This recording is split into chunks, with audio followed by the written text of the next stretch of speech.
This is Andy Gutierrez from StarWars.com, and you are listening to Coffee with Kenobi with Dan Z. This is the podcast you're looking for. This is Vanessa Marshall, Harrison Dula from Star Wars Rebels, and you're listening to Coffee with Kenobi. Hello, my friends, and welcome to Coffee with Kenobi, show number 485. This is your spoiler-free place for Star Wars discussion, analysis, conversation, community, and so much more. I am your host, Dan Z. Thrilled to be talking Star Wars with each and every one of you. You can support Coffee with Kenobi by following the show on Twitter, Facebook, Instagram, Pinterest, and TikTok, and subscribe to the YouTube channel. Help spread the word that you're listening to the show by tweeting it out, share it on Facebook, or invite your family and friends to tune in and share a cup of coffee with all of us. If you are planning on going to Star Wars Celebration this year or want to go on a vacation, be sure to check out MEI and Mousefan Travel at www.coffeewithkenobi.com/mousefantravel for a free, no cost, no obligation quote. On today's show, Tom Gross returns as we look at Chapter 2 of the Book of Boba Fett. It's a spectacular episode I can't wait to break down. So let's go ahead and pull up a chair, grab your favorite coffee mug, and let's have some coffee with Kenobi. So who talks first? You talk first? I talk first. Joining us today for a cup of coffee is, well, how do we introduce you?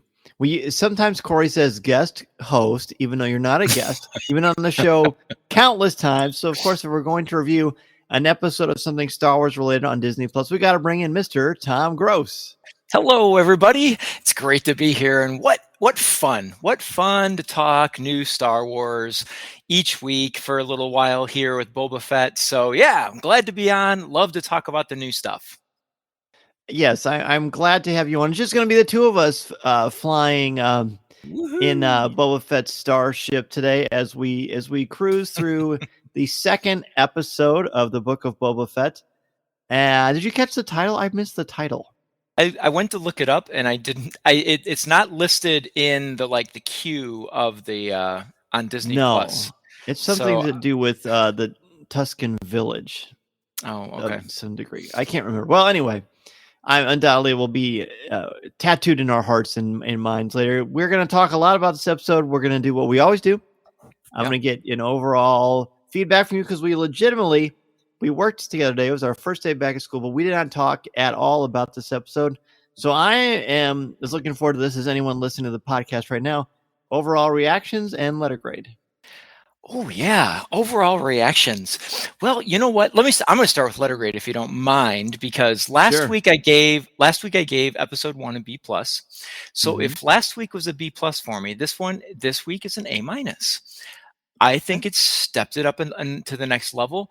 Really, really enjoyed it. I mean, there was no letdown on any level, and it advanced many of the things that we had talked about last week. It advanced those ideas and concepts for me this week. So I'm really excited to talk about it, break it down, because we have some current and more flashback and more completeness with some of the flashbacks. So I'm excited about that. All right. A-. So you said A-. Interesting. As for me, we heard what I said last week. If you listened to the show last week, I enjoyed last week. It didn't blow me away, but it was a solid episode. But it felt like we needed more. And this episode, we got it, baby. We hit the home run. To me, this is an A+. This is an unequivocal A+. There is no doubt in my mind. I've actually watched it a couple of times, and it completely blew me away. It's almost a 180 as far as the enthusiasm or adrenaline needle would go compared to the first one. In fact, I would only say this to all of you listening, our friends, because we're positive, spoiler-free, family-friendly. Yes, we're talking about the episode, so if you haven't seen the second chapter of the Book of Boba Fett, please pause us and then come back after you've seen it, because we were going to talk a lot about what happened. So there will be spoilers, but we are warning you in advance because this is a review of the show. But I would put this episode above The Rise of Skywalker in entertainment value-wise and power to what it does for the overall arching mythology of Star Wars. Because you've got Jon Favreau writing the episode, and you've got I mean, Dave Filoni isn't specifically credited with anything with the story itself, but that guy knows the Star Wars mythology as well as anybody, probably better than George now because of his involvement with Lucasfilm over the, since Clone Wars started and in books and comics and just his direction. He's steering that ship. The two of them, like the two of us, we love our Star Wars. We love talking about it. And boy, does it show. I mean, it's spectacular. It's absolutely spectacular. So let's just talk about it right now. All right. Let's talk about the opening, which the entire episode does bounce from present to past. The majority of the episode is in the past, in the flashback sequence, which I've come to really appreciate and value. What did you make of the opening sequence before we get to, I guess, the big showdown with the Hutts? Because to me, what jumped out was the use of humor. But I want to hear what you thought. Oh, yeah. So this is where they, Fennec Shand, opens with Fennec Shand bringing that assassin to the palace, Boba Fett's palace. And I guess it was exactly what I would have expected. They brings him up in front of the throne as Jabba would have. And the assassin doesn't want to say anything. Interesting. I guess my pauses are from your comment about the humor, and so there are a couple places that jump out at me as being somewhat humorous. The first one is the droid. I'm not sure what to make of that white droid that sort of AT-8. narrates. Yeah, mm-hmm. Yeah. He says he's not going to talk, and then he says again he's not going to talk. He's like, hello. I wasn't sure whether that was supposed to be funny or not, but then I took it as such, and it was pretty amusing. And the thing that I really liked about this is besides the trick they pull on him, because the assassin will not talk, and I don't remember, he's an assassin of the Night Wind or something like that, which is kind of a cool name. But they finally say, well, Fennec Shand, I think, whispers loud enough for the prisoner to hear and says, well, maybe the Rancor will make him talk. And so they hit the button as they normally would. And so my mind went back to, okay, so maybe Jabba replaced a Rancor, maybe before he perished. Although the events of that were pretty quick from the Rancor to his demise, so probably not. And so the guy falls down there, and he's clearly terrified. That Jabba has had a reputation of the Rancor. The Rancor is well known among the underworld, apparently. And so the assassin finally speaks, only to, it's empty. So this is what I take from that, because last week our criticism, if we had a criticism, the three of us, it's the absence of Fennec Shand, and like not much character there. And I would say if there's another criticism I have of this week, it's still I still want more of her character to come through, but we got more because she's the one that set up the ploy. She's the one that drops the joke of no one, it's empty, so we get a little bit of that. And there's a couple other places in the episode where we get a little bit of her and her character, but I thought that was great use of everything. Is that the dramatic irony of it that we know that makes it fun? I think so. I love that, because when she hits the button and Mason and I were just kind of watching it, and then she says, well, maybe he'll talk to the Rancor. And he falls in the trap, because we were actually talking before, every time they walk across that thing, and I think we talked about it on the show last week too. I find myself thinking, oh man, wouldn't that be cool if the Rancor was still in there? And then when it happens, and I got the goosebumps thing, that it's not down there, but there's like a hope in your brain. You know what I mean? Yes. Not the same equivalency as when you see an X-Wing going into the light Star Destroyer, and it's Luke Skywalker, but just knowing that it's possible. And I was like, no way. And we were like, Mason and I were excited. And they open up the thing, and the Rancor's not there, and they say, there's no Rancor. And you see a little tiny rat or a mouse. Yes. That was hilarious. I actually, that little sequence, that combined with Fennec Shand saying that the assassin. What are they? The Night Wind? Is that what it's called? Of the Night Saying Wind, that they're I think, overrated. You're just paying for the name. What a great line! What a that great was line! good. You're Yeah. paying for the name, and she's like cynical and skeptical. She showed more personality in that particular sequence than she has in the entire first episode. I really like that, because this part of the story is not her story, but my guess is that they continue doing the flashbacks. Eventually, we'll see the two of them agreeing to work together and sort of how that relationship plays out. And I thought that was very special. I think that was needed, right? And then we get to go. We find out, through some back and forth, that we go back to where the mayor is, and we see that smarmy, patronizing, major domo of the mayor. He keeps going, apologies. In fact, all night tonight, whenever Mason was asking for something and I couldn't, whatever, I kept going, apologies. He kept going, Dad, come on. So that, that was pretty fun for me. But we get something, I think, pretty spectacular. Yes, there's a lot of nerves and a lot of nervousness. There's a lot of bravado as well. So, I mean, we're not going to summarize, of course, because we don't really want to do that. But tell me sort of like things that stand out to you about him actually meeting this Ithorian, which I didn't catch the Ithorian's name. I didn't actually watch it this time with the subtitles on, but it wasn't Dak-Ondar from Galaxy's Edge, unfortunately. But it was a very compelling Ithorian. Yeah, I really liked the way they played that character, and I'm just gonna say, I don't think I've ever said this on the show before. I love the way Ithorians talk, and then it's amplified, so you get that like guttural low, and it's just a few seconds ahead of the actual language that comes through the speaker system. I really think that's a cool feature of the Ithorians, but. And that's like the translators. They do that in the comics. Mm-hmm. They put that in, which is pretty cool.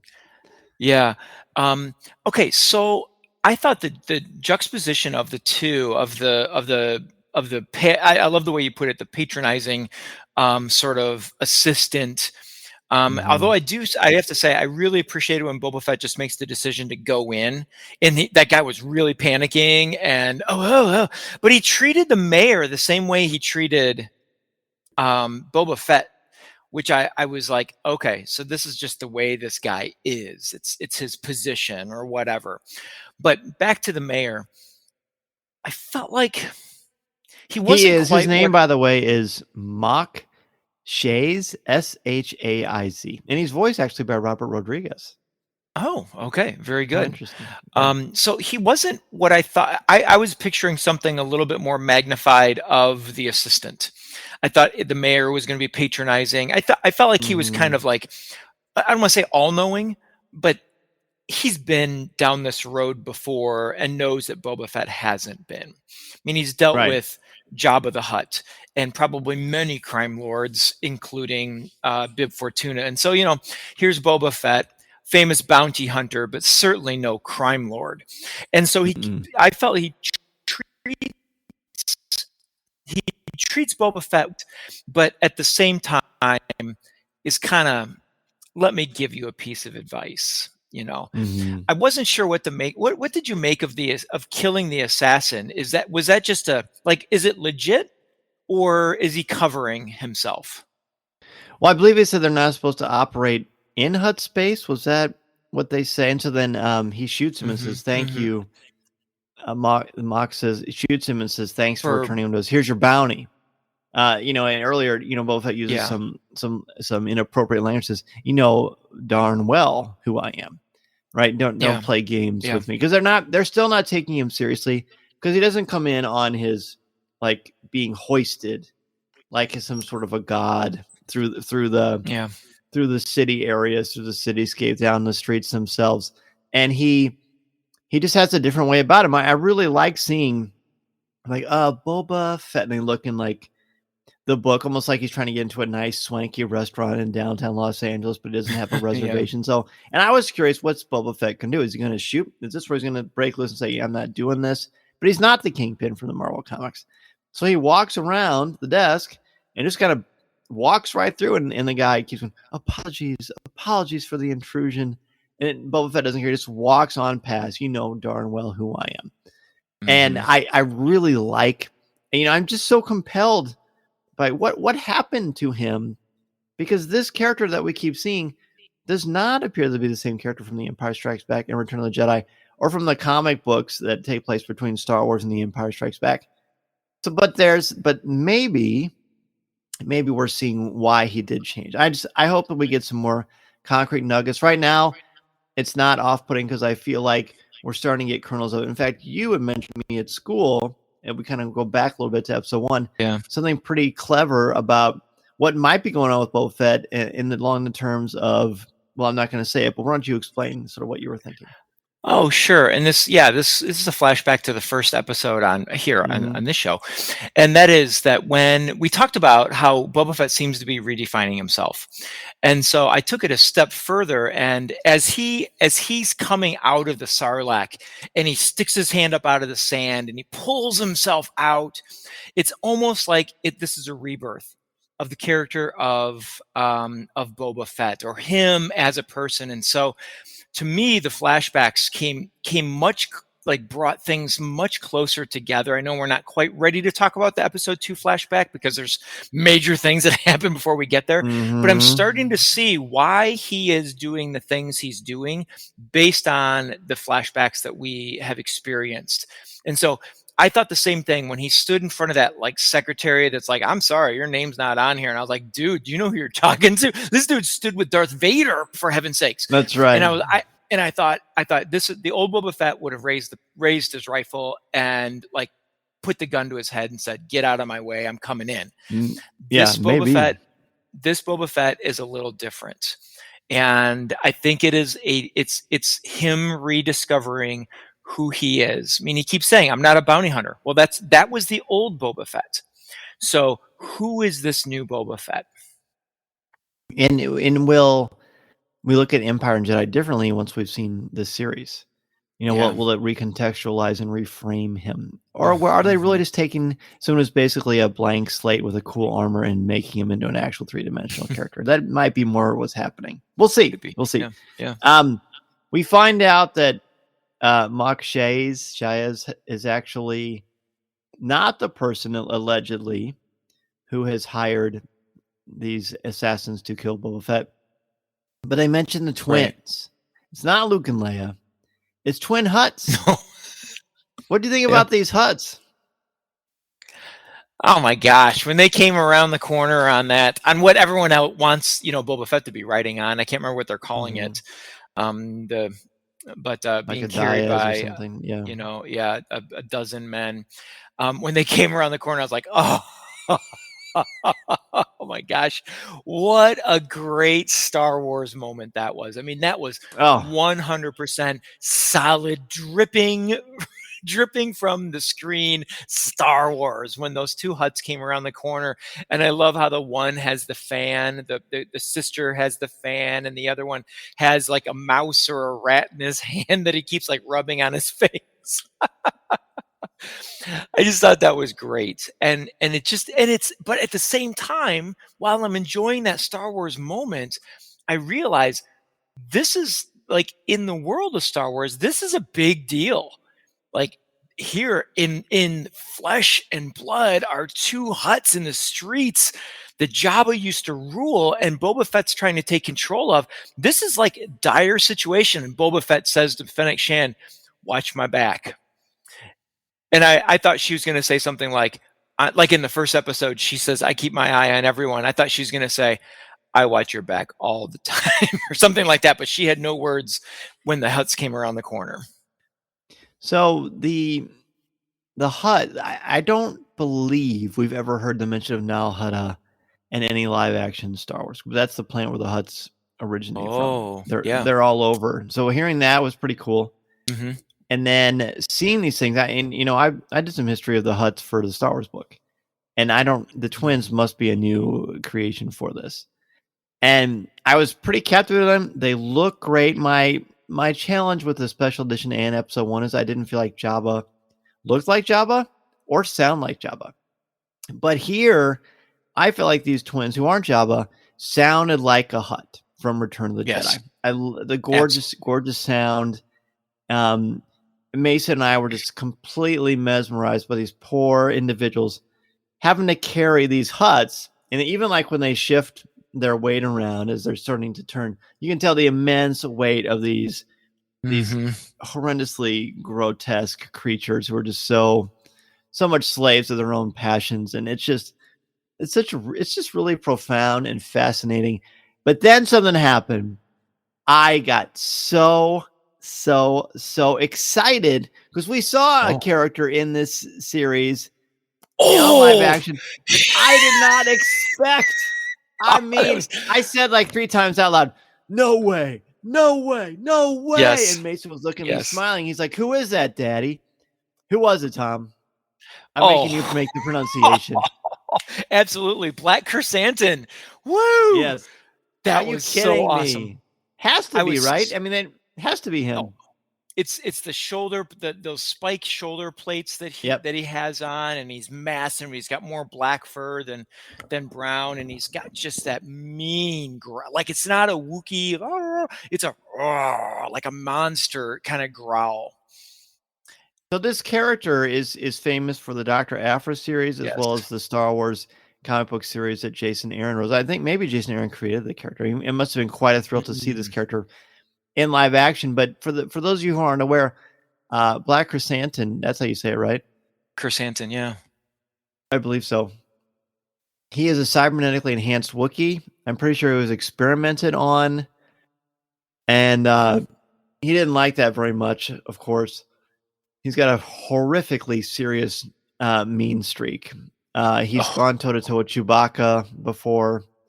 And he's dangerous. So Boba Fett says, I don't care how many gladiators you bring out, because he did fight as a gladiator, right? That is from the comics. That, they're all, everything is connected. It's all canonical. And then he mentions a name and a place, and I didn't write it down. I should have. So those names and places may be directly from a comic book story, but I'm not, at least at the time of this recording, familiar with that. I'll have to go back and listen to that. I don't remember hearing that. But he's a great character. So that's tremendous. It looked like a CGI character from what I could tell.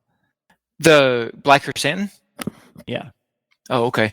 I have to be honest. When he came around the corner and when I settled down, I was scanning the backgrounds. I've only seen the episode once as we're talking right now, but I was scanning the background, looking to see if there's any character in the crowd that even remotely looked like Dr. Aphra, and I did not. I know, same. See it, but it was so quick back and forth. I was like, oh my gosh, this is unbelievable to see that character.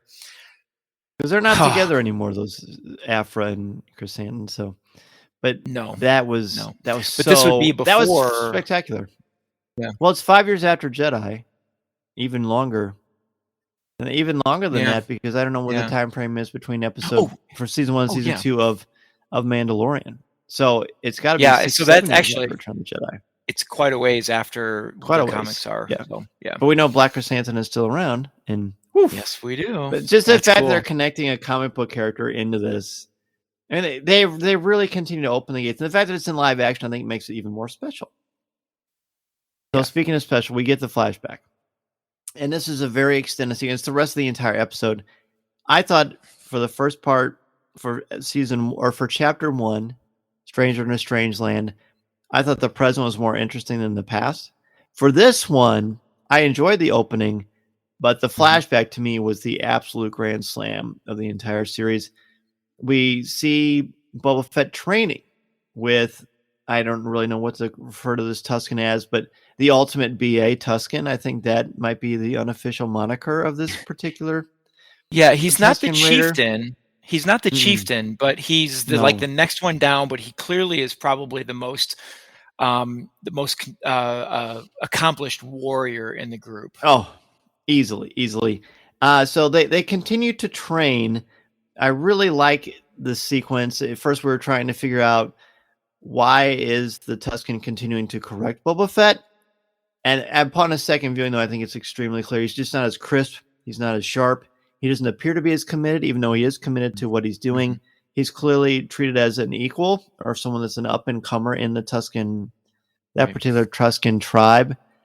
But between that and the arrival of the train, we see sort of a brotherhood starting to form, as well as just some interesting connections, I think. Yeah, I thought it was a nice jump from the end of episode 1. I mean, some things have happened, in this between end of episode 1 and the beginning of this next flashback. Some trust has been built. They've given him a training weapon. And so as a comic book fan, you make some mental connections between frames of a comic book. It's kind of what I felt like this was.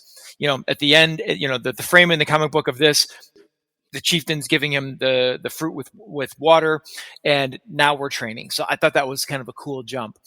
And okay, I'm glad to hear that on a second viewing, it's a little bit more clear as to what the warrior was wanting him to do, because I'm like, gosh, he's committed. There's no doubt that Boba Fett is committed here. He's not going through any.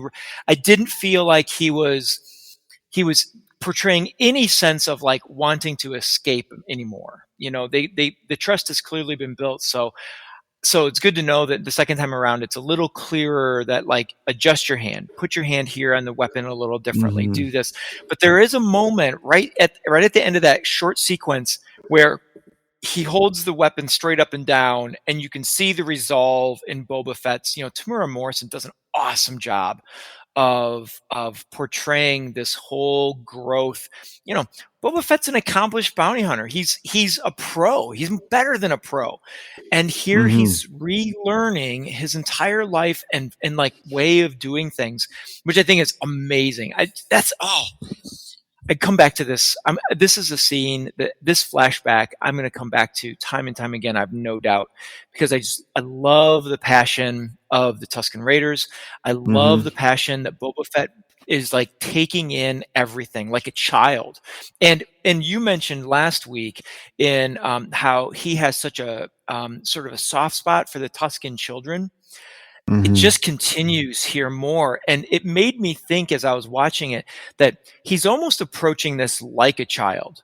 And so I wonder if that was sort of being built in that first episode. But what a great, great moment. And then we were faced with a problem. And that is, as you mentioned, previewed, the train coming by. Now, I was watching this with my daughter, and I said, does that remind you of anything? She's a freshman in high school, so she's been through some basic U.S. history classes. I said, does that remind you of anything from United States history? And she was on it. She's like, well, didn't they like on trains going west, like shoot bison from the train and stuff? I said, absolutely. And I said, if there was a Native American around, they didn't pull back and not take pot shots at them either. And I said, it was a horrible thing. And so here we're seeing that mirrored in that sort of Western feel here of the Boba Fett show. Absolutely. 100%. I mean, this is a direct connection to me, and like you were just saying too, that they're mirroring our American history. Like the Tuskens have become like sort of a representative of the Native American people, and then the plight. And, even at the end when Fett says, this is their territory, you've infringed on their territory. Like this is almost like if we could rewrite history, this might have been something that we could do like in real life, and maybe that's too big of a jump, but I don't think so. I mean, how many times have I said that fiction, is obliged to tell the truth, as Mark Twain says? So you take elements of things from history and you're able to look at the story and recontextualize, reframe it for people to show them the perspective. Because to me, if you read something in a history book, it's very different from seeing it. Now, this isn't history. This didn't actually happen, what happened in the book of Boba Fett. But it, to me, it very much shines a light on the ugliness of American history. And I think it's really, really effective, as is the fact that, we saw in the book, in the Mandalorian episode, The Tragedy, the brutality that Boba Fett fought with. And I just assumed, well, that's just who he is anyway. But no, the way he was fighting with that Gadfi stick, however you pronounce it, so intensely. We're seeing, sort of the seeds of that. To me, it was like controlled ferocity and commitment. Commit. It's like a form in martial arts. You commit to this frame, you commit to this pose. You don't go through the motions. I mean, what a great metaphor for life. There's a lot to like about what happens with Fett here. Yeah, and that what you're just saying makes me jump to the end, like the end scene, which I know there's a lot more in between there, but like the ritualistic nature of the Tusken Raiders, they have become the most intriguing culture in Star Wars for me right now, and I'm sure that's probably what they were shooting for, and maybe not, but it definitely has worked for me. It started with The Mandalorian, but the Mandalorian sort of, we had those moments and took care of the Krayt Dragon and we moved on. And I remember having some wonderful conversations about the communication of Tusken Raiders. Now they take it a whole, like, you jump a chasm here of like Tusken Raider culture. And the things we learn, what's important about their culture, and some observations I made throughout this is like the children are really the ones sort of the first line of defense for the Tusken Raiders. Every single scene where something comes from exterior, whether it's the speeder bikes or I think Boba Fett sees the speeder bikes, but it's the train, or Boba Fett coming back from his dream. It's always the children and a dog, whatever those creatures are called. Do you know what those creatures are called? I can't. I have to look in the creature. Anyway, it's too far away to reach. That's all right. They are the first to see. And then you see another level of Tusken Raiders that seem to have the job of looking for that fruit that has the liquid. They called it milk, but it looks like water to me. And so there's another. So like when you look at the scene of the Tusken Raider camp, everybody has their job and their culture, and it really was strong in building culture. They all have their jobs and they all do those jobs. And it even seems like there's some color culture to it as well. Like the white sandy that like Luke Skywalker fought with C-3PO and R2-D2, those were very white, brown, tan robes. Whereas it seems the higher you get in the hierarchy of the tribe, your robes become darker, and you even get like the warrior had some red in there, and the shaman's colors were very deep and dark, even in the color. Oh my gosh, I am so interested. I'm so interested in Tusken Raiders now. I know. I agree. Let's look at.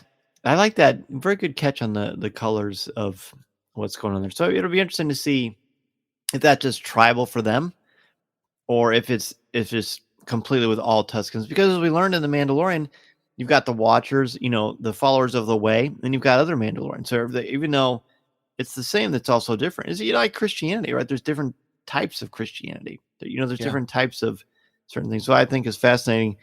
So the train shows up. You mentioned what they do, how destructive it appears, and how casually they take the lives of these people. In fact, there's a really powerful sequence where Boba Fett helps save a bunch of them, but many of them die, and then they create this bonfire, and there appears to be their corpses are burned, and very much like the traditional older idea of how you honor your dead, and it's. It's like a senseless waste of life, and that was a big deal. So it affects him. Of course it does, because it doesn't seem at this point, to me anyway, that Boba Fett is using subterfuge or tricky. I legitimately feel like he wants to be a part of this. I really do, don't you? Yeah. Oh, absolutely. I mean, he's a part of the culture, and what I don't know if you call it a reward or not, but the reward is at the end they welcome him in, and they make him one of them. But I suppose before we get there, I have to bring this up. It's a bit of a rewind, and when he goes to acquire those speeder bikes, can I go out on a limb here and say that location in which the speeder bikes were parked, and he goes in and kind of roughs them up, is that Tashi Station? And is that, I don't know. Is that Cammy? To me, people online seem to think that it's supposed to be Cammy and Fixer, who are I haven't a big even deal seen online. Okay. Oh, okay. So I wasn't too far off. No, that was right on. I mean, they certainly look the part. I mean, and they're featured in The Last Jedi novelization, Luke even has a dream about how he married Cammy and never left his home planet at the very, very beginning. But in the in a infamous deleted scene, he tells Cammy and Fixer about the Star Destroyer overhead, and they don't believe him. And it's shown in the Marvel Comics adaptation of it as well. So yeah, that was a big one. Right. That's huge. Again, talk about bringing in a bunch of stuff. I mean, it seems like it would be them. So who knows? I would imagine that it is, but again, these details will come out as they decide to. But let's talk about the visit to the cantina. To me, this was the fight sequence I was hoping for in the first episode. And again, it's not bad that it didn't have in the first episode. Jon Favreau knows how to tell a story a lot better than I do, so God bless him. But this was the hero. This is why Boba Fett is tough and dangerous moments. You get to see him break into this bar. He rescues his people, unbeknownst perhaps to him. And he just takes care of business in like the ultimate John Wayne, Clint Eastwood tough guy way. And I think we need to just flat out embrace that this episode, like with the last one, this is a cowboy episode. Yes. Like we talk about a little bit with The Mandalorian, but that was more samurai-ish. No, this is flat out classic cowboy Western American film kind of stuff. And boy, is the payoff great. He throws that, I believe it's are they Nikto, I think, through a window, and then he's using the skills that he's used from the Tuskens to fight. Dude, it's awesome. It's awesome. It is so phenomenal. My favorite part of the fight is when he uses the gun to like crack one of them on the head, and it breaks, and he looks at it and he just throws it aside. I love that moment. And then when you talk about the Western genre, I love the bartender at the end who's just like it happens every day, just sweeping up the glass off of the bar. There's no even acknowledgement from the bartender to Boba Fett of like, dude, you messed up my bar. Like, they're just happy that he got rid. It seems everyone's happy that he came and cleaned it up. The only There's problem even is now like they we've have to never deal seen with those. I don't think they're just local toughs, but they got that thing on their swoop bikes that are also put on that house in the first episode too. That logo was there, Oh yeah. Yeah, we even get a classic Nutcracker moment, which you've never seen in Star Wars, but that was particularly painful and effective. That's probably the most family friendly way to say that. I mean, when you're fighting with a gaffy stick, it lends itself to a shot like that. Yeah, we've never seen that, so that was just a great moment. I think that's a highlight for me personally. So then he goes back. It was great, and he's got to train the Tuskens. Let's talk about the training sequence with the swoop bikes and getting ready for this assault on the train itself. Yeah, we've spent the first two I guess the first half of this flashback scene watching them train him, and we see some of the techniques, the repeated motions, all of that kind of thing. And so he brings the swoop bikes in, and with his limited communication, helps work them through the troubles of it. And that what a great moment when the one Tusken Raider gets on the first one to test it out, and he shows him the controls, and the dude goes flying backwards. I mean, it even sounded like an Ewok special effect when he went backwards too. It really did.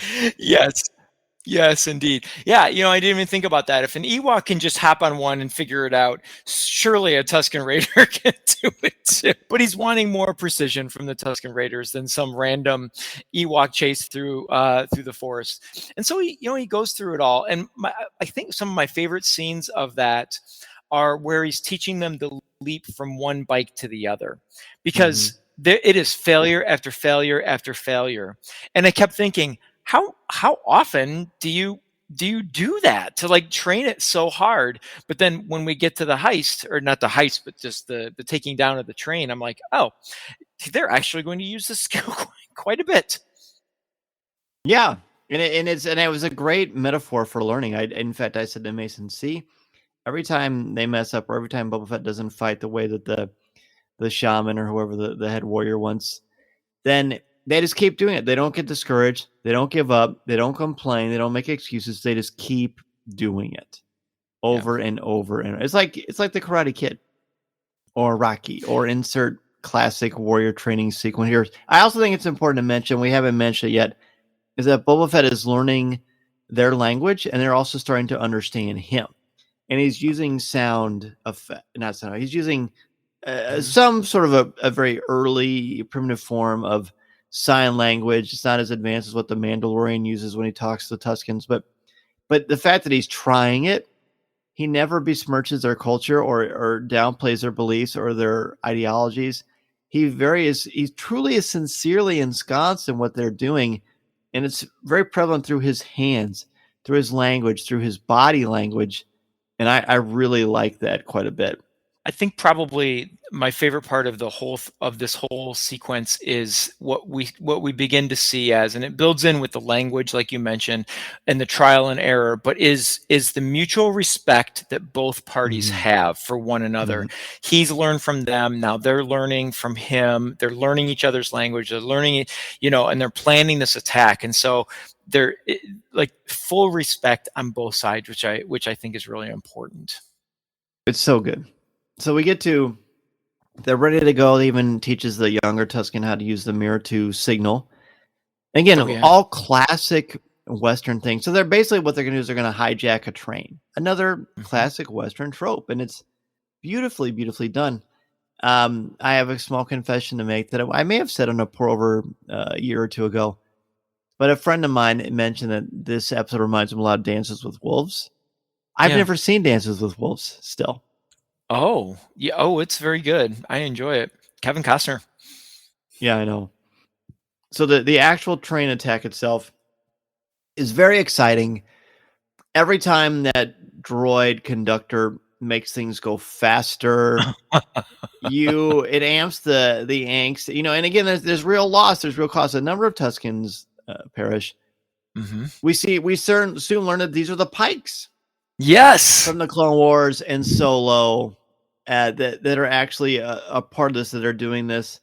And go ahead and talk to me, I guess, about what jumps out on this as well. I'm going to steal one right away, and it's when the Tusken who trains Fett, and I'm not sure if it's a male or female, but this Tusken jumps on this train and works his/her way through that train like Captain America in the first Avenger. It was so great. Like, I need a figure of this character post haste, Hasbro. It's such a cool thing. That was a magnificent scene. And what I kept thinking was, well, first of all, the realization that these are the Pikes that are on here. Like, when they're coming out, I just assumed it was the same race because in one of the earlier scenes, or like in a pass of the train earlier, it was those same creatures that were on the swoop bikes that were firing out there. At least it looked like it to me. Yeah. So when the realization was that, I said to Kate, I said, "Are those Pikes?" And she's like, "Dad, I don't know who Pikes are." And I said, "Dude, think back to Bad Batch. Bad Batch? Or no, season 7. They're in Bad Batch. Yep. Clone Wars. And Bad Batch. Wars. And I said Solo. And I said, these are bad guys. And so when they were coming out, I thought, like, it just raised the intensity because of their reputation. And that when you mess with the Pike, you're messing with all of them. There's going to be spice on the train, and we know what happens when you lose spice. When Rafa, what do you mean by spice? Yeah, right.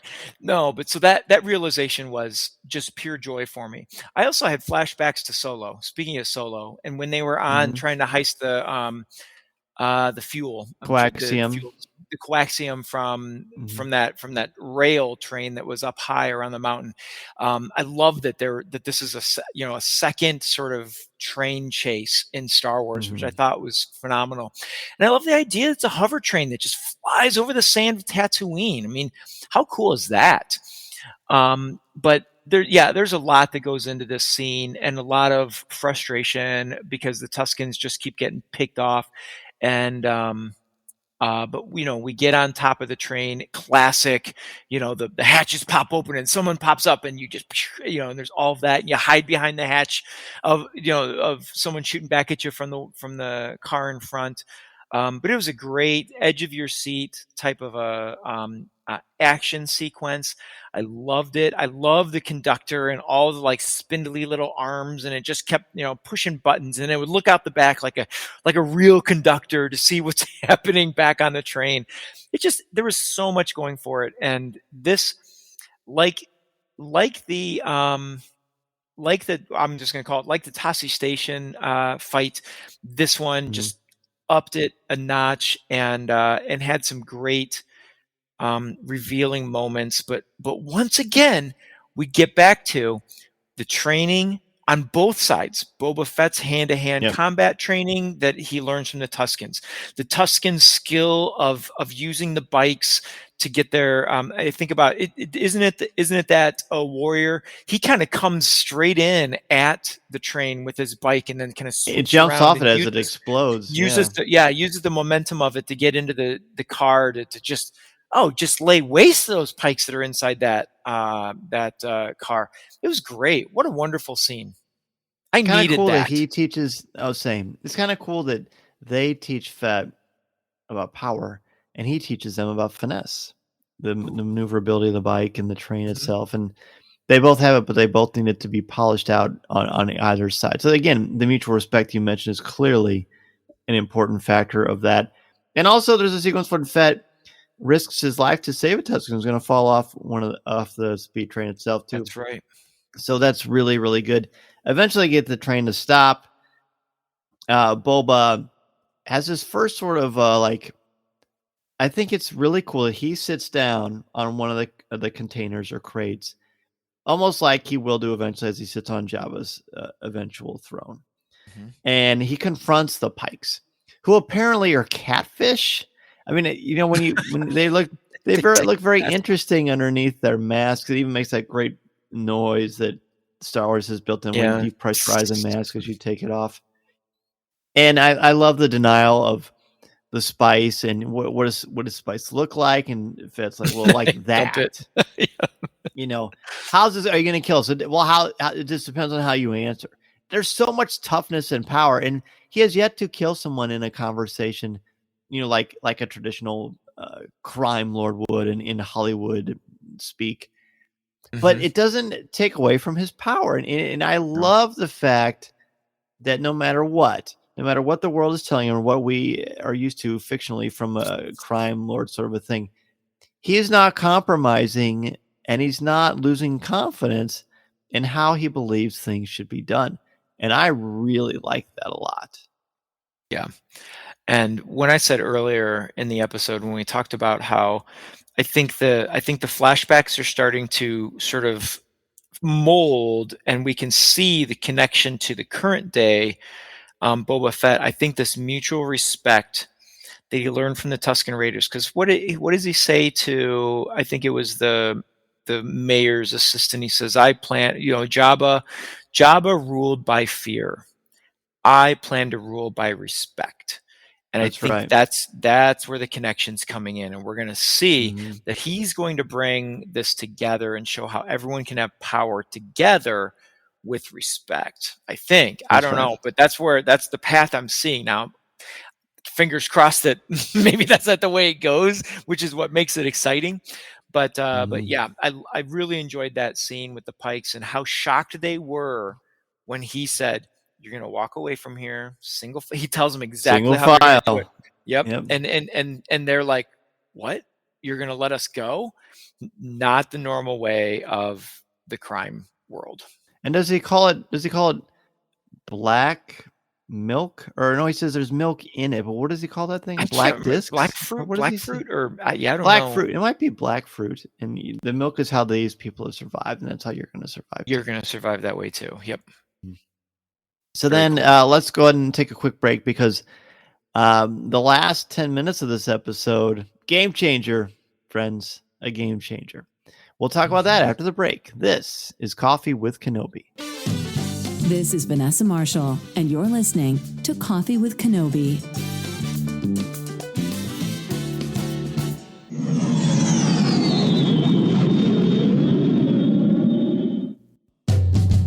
We are back. We're going to talk about the final. To me, there's two major sequences at the end of this episode. After they have captured the train, they've broken open that water cart, and the water's just flying, and they're filling their cups, literally and figuratively. Yes. It's very inspired. They're very inspired. Boba Fett has proven himself time and again that this is perhaps even more demonstrative because of how he empowered them and lifts them up as they lift him up as well. And then we even see that earlier when they're fighting and the lead warrior puts his or her hand down and Fett comes up. That's cool.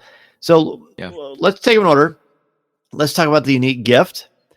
Yeah. And what happens there? What a long, strange trip it's been, right? What Jerry Garcia would probably say to Boba Fett.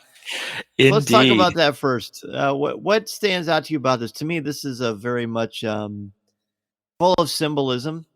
Yeah, not quite to the degree of the cave in The Last Jedi, but pretty captivatingly close. That is exactly where my head went, because it's so trippy, kind of like that. But what a I'm about to say, what a strange way to get him into that state of mind with a little lizard. I couldn't help but think of some children's books with this. But they offer as a gift, and he's like, a gift for me? And they open it, and he's like, oh, it's a lizard. Very good. But then they blow that powder onto his face, which must attract that lizard, because it jumps over and crawls right up his nose. I was like, whoa, what in the world just happened? But then he goes into this sort of psychedelic world. And he gets dizzy, and the camera work really gives us this idea that something is crazy going on in his head. But he really goes through some serious flashbacks of his life. We see him as a child. We see him watching his father fly away in Slave One while he's on. And it's Daniel Logan. Yeah.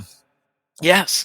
And then he finds himself at a tree, which, by the way, when I used to teach American history, early American history, when you talk about with Native Americans, the tree is so symbolic. I mean, even in mythology, Norse mythology, you have what's the tree called? Yggdrasil. Yggdrasil. And so here he finds a tree, and instantly, all of that kicked into my head. I'm like, wow, this is significant. Like, to the Tusken Raiders, this is their thing. And he walks up to that tree, and I want to say that the tree sort of lured him over as if to give him that stick, but then the tree wraps him in and kind of traps him in that space. And I'm going to need a little bit of help, because, like I said, I've only seen it once. How does he get out of that and end up with his branch? I don't recall. The Sarlacc and its arms and tentacles wrap around him, and it kind of takes on the persona of the actual branches itself. And then he breaks free, and then he's holding on to a pretty strong, powerful branch, which goes along with that symbolism of rebirth. So that's right. He has the flashback to the belly of the Sarlacc and the Sarlacc's thing, but then it comes back to the tree. So almost like a Tusken culture. I hate to keep going back to it, but it's a baptism. Yes, exactly. And I like that a lot. You know what else it is too? Surely people have thought of this, and I'm seeing it online anyway. But how do you not think of kyber crystals and forging your own lightsaber? How do you not think of that? Oh, I didn't. It's so beautiful and fresh right there, and super cool. It's very cool, and the fact that these gaffy sticks that we're familiar with because of the Tusken that raises it up in victory as it's knocked out Luke Skywalker. Those things, they all are unique. It's not like they walk into a Tusken Raiders Walmart and just buy a bunch of them. No, they're all individually crafted. They mean something to each specific warrior, and it's just so smart and so inspiring. And there's so much beautiful Native American mythology enveloped in this sequence. That is terrific. I mean, it's him fighting his demons and crashing through, and it's almost like his trial. It's like he's not a Jedi, No. And despite what friends tried to tell me in the late 90s, because they read it in a book which doesn't exist, there is no Boba Fett was not a Jedi. I remember people telling me that, and of course, the future English teacher me would say, "Do you have a source for that? What book says that?" Guess what? There wasn't one. There isn't one. Yeah, right. But this is the closest that we've seen to that idea, and boy, does it just works so well. And I mean, this seems like a good topic for a future blog or something like that, because it's really, really terrific, really terrific. But what's more terrific, perhaps, or as terrific, is seeing him forge this gaffy stick. Yeah. Seeing him, the important part to me is, we're both educators. They show him how to do it, and then he does it. He actually crafts it himself. It's not magical. It's not mystical. It's his hard work. He even creates the etchings on the point itself. He smooths them out with like some sort of a knife and a woodworking tool. The mutual respect there it's just so powerful, so symbolic of forging your own path and your own destiny and acknowledging what has come before you. Absolutely. And what I loved is, on the educational standpoint, since you brought it up, is it was kind of the I do, we do, you do. I mean, that craftsman, that whoever was showing him how to do it, it was like he showed him, and then they kind of worked it together, and then Boba Fett took it and made it his own. And it also reminds me of when you mentioned the Jedi and the Kyber crystal, but it also reminds me of another culture in which the Book of Boba Fett comes out of, and that is the Mandalorian culture and the armorer. They would go. Now, there wasn't much in the way of teaching. The armorer wasn't teaching them how to forge the metal. Why can't I think of it? Beskar.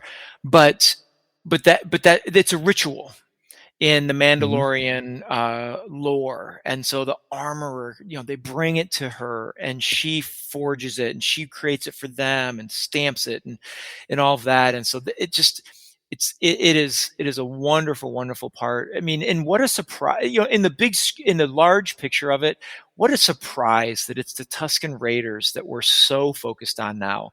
Something that in 1977 were such a horrific, scary, creature, when it shows up behind Luke Skywalker and breaks his rifle and slams that gaffy stick down, and Luke's rolling back and forth and tears C-3PO's arm off, and just now we see this. Although I will go back to, that scene that I talked about at Star Wars Celebration, where Anakin goes out, and has that interaction with the Tusken Raiders. This makes sense, because they do take it. He rescues the one, he saves the one from dying overnight, and the tribe is there, and the one is about to kill Anakin, and the one that Anakin rescues stops him, and they just sort of they leave him in peace. And I'm like, okay, that could be a tribe just like this one. Yes, it's very true. It's very true. I think this is one that we'll look at a lot.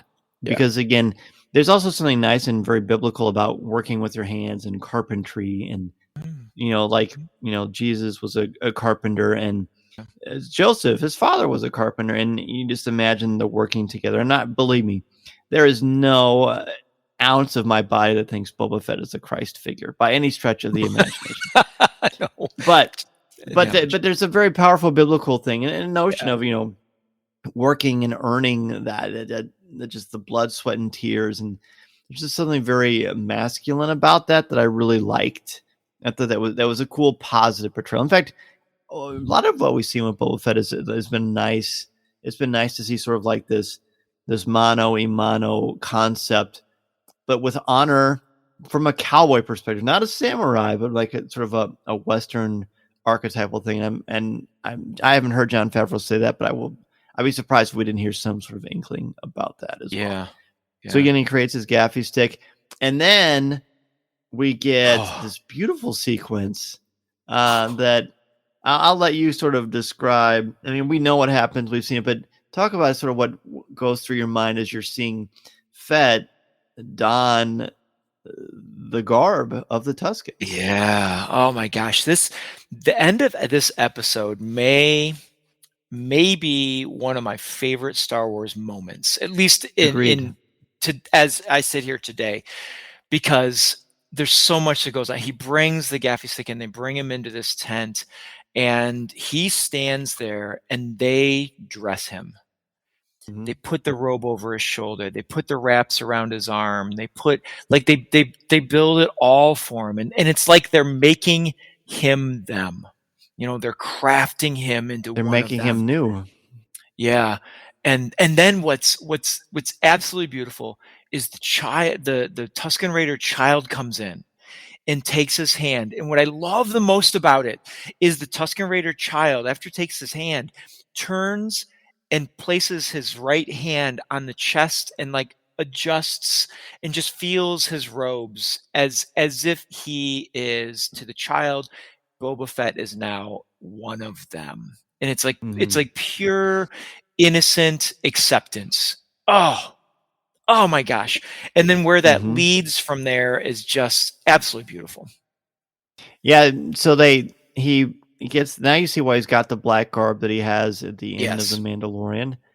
And I remember seeing that. I very visibly remember seeing that and thinking, so this isn't more than him wearing a disguise. He looks like he's dressed in their robes. I remember thinking that, and it kind of passed through your mind, because then he gets the armor back and you forget about it. But as you see that, no, this is like him walking in their shoes. I've always said, since I've been teaching literature, that the reason I love teaching literature is it forces you to think about things from another person's point of view. It teaches empathy because you're walking in their shoes. Yeah. He's walking in their shoes now, and they have accepted him so much so that he's become one of their tribe.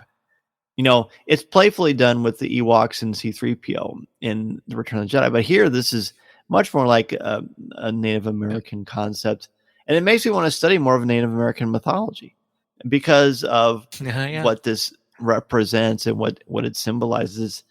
It's really beautiful. And at the end, you alluded to this earlier, but they're around the fire, and then he and the warrior, the tribesman explains things, and then they face off, and then they're not fighting and training. They're miming like these forms, like these martial arts sort of style forms, as they march around the campfire in a very tribal, primal thing, but with purpose and with respect. And it's almost like it's very much spiritual and communal at the same time. And Mason said to me, "Why are they doing that, Dad?" And I said, "I think it's supposed to be like, Native American tribes or tribes from around the world that have a sacredness and a connection to nature and to each other and their environment." Because talk about living off of your environment and thriving in it.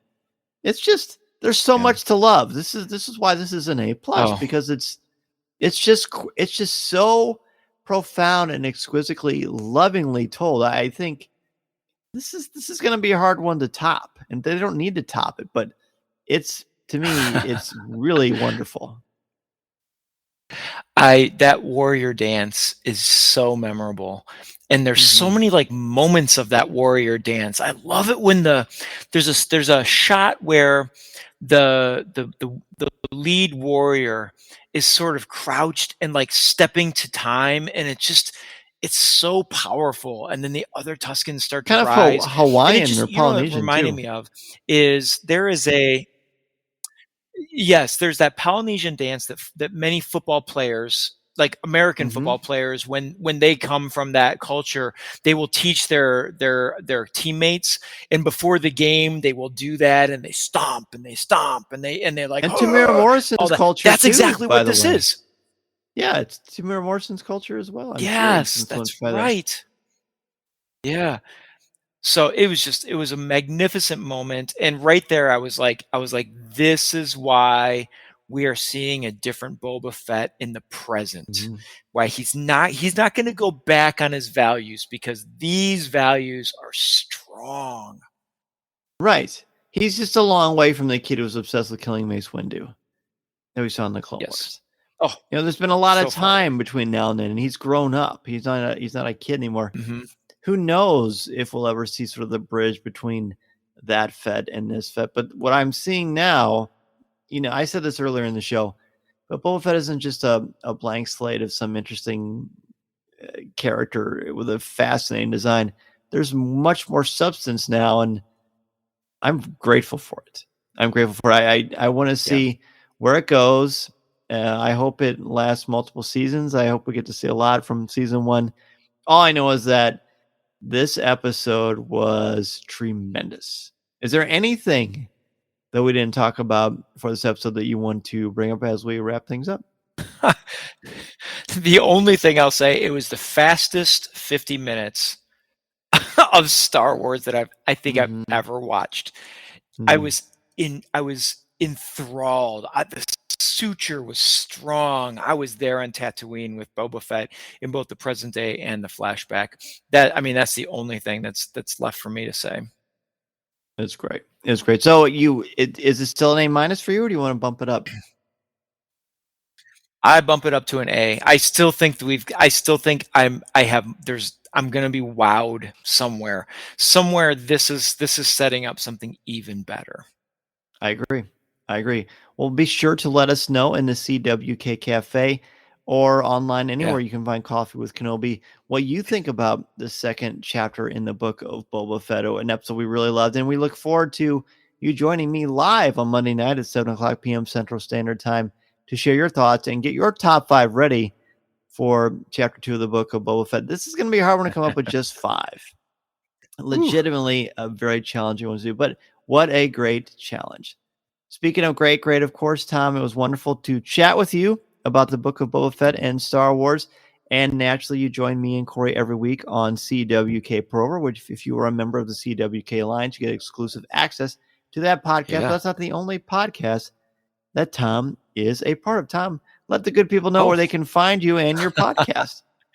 Absolutely. Well, one of the best places to catch me is on Twitter at DraftLine. But yes, as you mentioned, I am co-host on Teachers in the Dungeon, which, let me tell you, this Boba Fett series is inspiring me in so many ways to bring some of the Star Wars Tusken Raider culture to some Dungeons and Dragons adventures. But yeah, Teachers in the Dungeon. And you can also catch me on my blog, Seeking Positivity in the Galaxy. So thanks again for having me on today, Dan.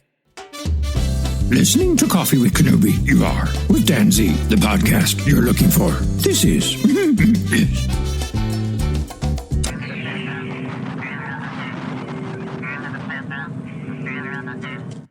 A big thank you to Tom Gross for returning to Coffee with Kenobi to share his thoughts on the second chapter in the book of Boba Fett. And I want to thank each and every one of you for listening to the show, both here and CWK Live, which you can find, again, Monday nights at 7:00 p.m. Central Standard Time on YouTube, on Instagram, and, of course, on Facebook for the live recording itself. And the great part about it is, of course, everything that you feel, if you want to join the show live, you get to hear your thoughts on the air with all of us, which I think is really, really fun.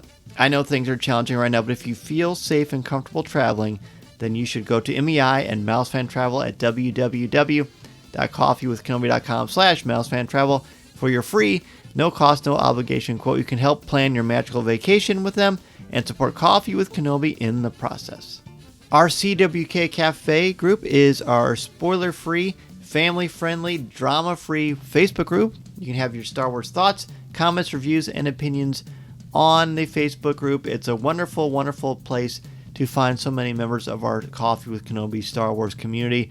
If you want to give back to me and Coffee with Kenobi, then you should join the CWK Alliance, where you get access to CWK Prover, the audio and video exclusive weekly podcast not heard anywhere else, at www.coffeewithkenobi.com/support, where 10% of your monthly contributions go directly to St. Jude Children's Hospital. www.coffeewithkenobi.com is where you can find our website, and there is Star Wars news, announcements, reviews, videos, and so much more. Email me at danz@coffeewithkenobi.com. Connect with me on Twitter at Mr. Zer, MRZEHR, on Instagram at DanZerCWK, and on LinkedIn. Speaking of LinkedIn, Coffee with Kenobi is also on LinkedIn, as well as Twitter, Instagram, Pinterest, TikTok. You can give the show a like on Facebook at facebook.com/coffeewithkenobi, or you can subscribe to Coffee with Kenobi's YouTube channel. Please take a couple of minutes to rate and review the show on iTunes or Google Podcasts. And if you want to pick up a Coffee with Kenobi t-shirt or some other fun tees designed by some independent artists, go to www.coffeewithkenobi.com/shop. I am also available to come to your school, conference, business, or organization to talk about how to tap into your strengths and help you build your brand and bring out your very best. Go to danzmedia.com and I can help you get that process started. Thanks again to everybody for listening to Coffee with Kenobi each and every week, both this show and the live podcast every Monday night on Facebook Live. I can't tell you how much I appreciate your kindness and support, and you, friends, are making the Star Wars community a positive, awesome place to be, and I am thrilled to share the airwaves with each and every one of you. Have a great rest of your week. I will see you on Monday night at 7 o'clock p.m. Central Standard Time, and remember, this is the podcast you're looking for. Thanks so much, everybody. This podcast is not endorsed by the Walt Disney Company or Lucasfilm Limited. It is intended for entertainment and informational purposes only. The official Star Wars website can be found at www.starwars.com. Star Wars, all names, sounds, and any other Star Wars-related items are registered trademarks and/or copyrights of Disney and their respective trademark and copyright holders. All original content of this podcast is the intellectual property of Coffee with Kenobi unless otherwise indicated. This is the podcast you're looking for. There's no one here. Move along. Move along.